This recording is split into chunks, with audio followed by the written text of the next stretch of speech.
do whatever you want to call it. With the name, we're gonna make the name our thing. Okay. So, and your name, for those of you who don't know, is Hizbay Ali, nicknamed Lefty, as I've known you for 20 years as Lefty.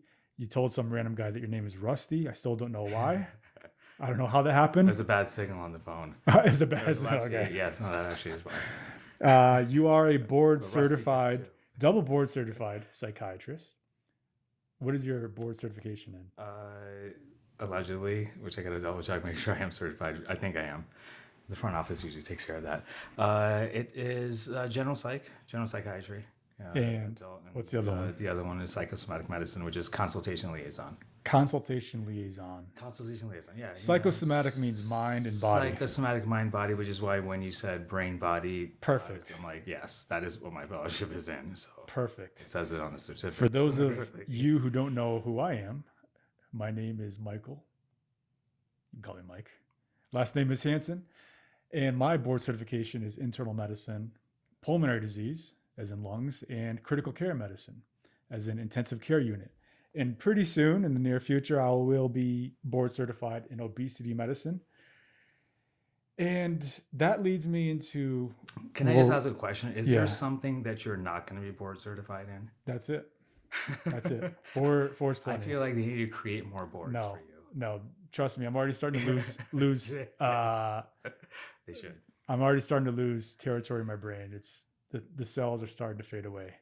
But you're starting to actually get how it all ties together. Which actually, is like, an amazing part of medicine and science in general, of what we understand about the body and the science of metabolism. You can never know it all, but I feel like you're right. At this point, at 42 years old and having gone through med school, seeing lots of patients and, residency, fellowship training, seeing a lot of patients and just doing lots of research on all the studies that have come out. And I do feel like I finally have a really good understanding of how everything ties together. And I could say the same thing for you. And that's a big part of the reason why you and I are starting this podcast. I think brain and body is a perfect fit. And I want to start talking about obesity. What is the biggest problem in this country? Figuratively and literally. It's overweight and obesity. Yeah. Right. All right. I have a fact here. Tell me if this is true or not true. Overweight and obesity makes up 2/3 of our population. I'm going to go with fact because that's why I'm on the show. Yes. We're starting out hot, baby. Okay. All right. I got something right. So it's the biggest problem in this country. And it's basically occurring throughout the world. It's apparent. It's not even like, I don't even think it's like we're exaggerating. Yeah. It's not that it's just this country. It's happening throughout the world. Just go to a movie theater and look at the person next to you on either side. Anywhere in public. Like it's not count 100 people and ask yourself, are 6 out of 10 either overweight or obese? And that doesn't mean everyone that's overweight is metabolically unhealthy, but there's a high correlation. Most people who are overweight or obese are metabolically unhealthy. And there's a lot of skinny people that are metabolically unhealthy. They're on their way there, or if they're not, they're still metabolically unhealthy. It's not good. Correct. Just being skinny. So just because you're thin doesn't mean you're good to go. Don't worry about it. Exactly. So this is the important thing, because I think people always confuse this with body shaming. Anytime you talk about obesity, when I talk about it, there's a strong counter against, no, we should accept your body how it is. Okay, there's one thing to accept your body type once you're metabolically healthy. And you should, actually. And you should actually work to maximize that aspect if you want to do anything, right? Would you? Yeah. I mean, we could always be better, right? No matter what it is. Whether it's health or something else, we could always be better. Most people aren't like in perfect. I could be better. You could be better. Could be a lot better. I could be, right? I got a little belly fat. Compared to most people, it's not much. We were at that Guns N' Roses thing the other night, so yes, we could be better. But hey, that's the thing. You could get away with stuff like that. Right. I also don't want people to think that, hey, this is us preaching. That you got to be like, we're humans. What's the purpose of life if you can't have a good time here and there? Of course, but if your foundations are strong. Right. But it starts with educating. Yeah, that's where it all starts. At least know what's going on. It all starts with knowing what is true and what is not true, which is not easy because 90% of the stuff online is BS. Right? I mean, there's no way to quantify it, but there's so much BS. How many times you hear people saying, eggs are good, eggs are bad, vegan's good, vegan's bad, keto's good, keto's bad? What are people supposed to believe? I know. No, it's you're right. There's too much information or misinformation, and not only that, but people naturally want to go and hear and read about the stuff that they're biased towards, confirmation bias. Yeah. And you're surrounded by people that can also confirm that bias, not maliciously. Not saying people do this like hey, it's in the culture. It's just, you know what I mean? Like, hey, it's part of that. It's really hard to describe. If you really place a high value on animals and not hurting them and not killing them, you're absolutely right. You're going to be more prone to confirmation bias to say for something that we shouldn't be. Correct. Right. Correct. As opposed to if you take that emotional component out of the equation and you just look at it from a completely objective standpoint and look at all the studies.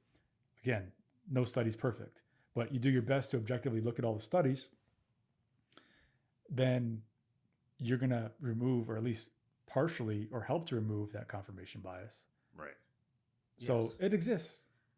Let's just talk about data, because I feel like now there's enough time has passed for us to look back at the cause of processed foods and change in lifestyle over the last 50 or 60 years. You know, before people were like, oh no, you should eat more of this, oh, you should eat more of that. Now that you have it, now we're talking about obesity.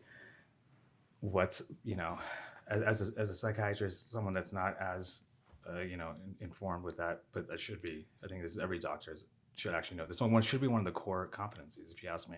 Obesity over the last 60 years has seen a significant rise, and it's during the 70s where there's a huge spike.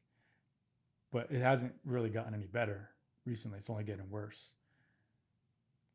A big reason why we have an obesity problem today is the invention of high fructose corn syrup in the 70s. That was a big part of it. Not just the invention. So it was dirt cheap to make. It's dirt cheap to make high fructose corn syrup.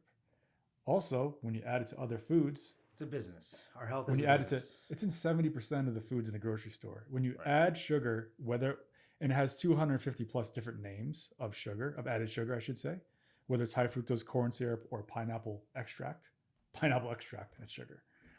So when you add sugar to all these different foods, 75% of the foods in the groceries, Yeah. people are eating hidden sugars all the time. Do you know how hard to go one day without eating 1 gram of added sugar? Do you know how hard that is? It's impossible. Right. Unless you live on a farm. It's impossible to eat 0 grams of added sugar in one day. Wow. That sounds insane. Insane, right? Even It's for all like the stuff that we've if talked you want about, to, if we're anyone like, wants to what? doubt me, Okay. go try it for one day. Look at all the food that you're eating, and I promise you're eating added sugar. The only way is to sedate me for a day so that I'm not awake. So then the question becomes, well, the question becomes, withdrawal and urge in that cycle. Yes, the so question what do we do? becomes, well, how much is too much? The answer is the more the worse. Okay, but a reasonable number, cutoff number, would be 25 grams of added sugar per day. No more than that. That's a reasonable cutoff. And when you say reasonable, I'm sure that's up for Well, gray that's basically the WHO's recommendation. Like I said, the less you eat, the better. Yeah, what if someone was like, I grew up, literally, I'm growing up and I'm doing 0 added sugar and I'm going to just try that for like a year in my farm. I mean, you're right. I don't know how that's possible.